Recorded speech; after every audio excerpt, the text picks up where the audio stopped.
एक छोटे से गांव में एक बुजुर्ग दादाजी रहते थे। उनका घर भले ही पुराना था, लेकिन उनका दिल बहुत बड़ा था। उनके जीवन में सबसे खास चीज थी एक सफेद पालतू कबूतर, जिसका नाम उन्होंने मोती रखा था। मोती कोई आम कबूतर नहीं था। एक दिन बरसात में वो छोटा और घायल हालत में दादाजी के आंगन में गिरा हुआ मिला था। दादाजी ने उसे प्यार से उठाया, उसके घाव साफ किए और अपने हाथों से दाना पानी दिया।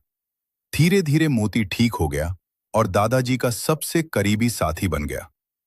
हर सुबह दादाजी आंगन में बैठते और मोती उनके कंधे पर आकर बैठ जाता। दोनों के बीच एक अनोखा रिश्ता बन गया था। गांव के लोग कहते थे, दादाजी और उनका कबूतर मानो एक दूसरे के बिना अधूरे हैं। लेकिन एक दिन अचानक मौसम बदल गया। तेज तूफान और बारिश ने पूरे गांव को हिला दिया। कई घरों को नुकसान हुआ और दादाजी का घर भी टूटने लगा। उस रात मोती बहुत बेचैन था। बार बार उड़कर आसमान में जा रहा था और फिर लौट आता था। सुबह होते ही मोती अचानक गायब हो गया। दादाजी बहुत परेशान हो गए। उन्हें लगा शायद तूफान में मोती कहीं खो गया। लेकिन शाम को एक चमत्कार हुआ।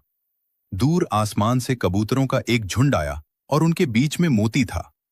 उसके पैर में एक छोटा सा कागज बंधा हुआ था।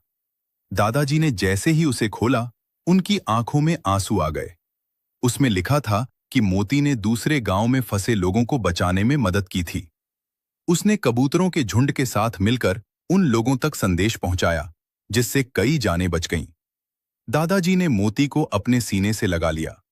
उनकी आंखों से खुशी के आंसू बह रहे थे।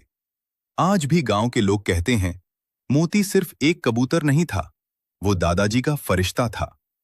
और मोती आज भी दादाजी के कंधे पर बैठकर आसमान की ओर देखता है, जैसे दुनिया की रखवाली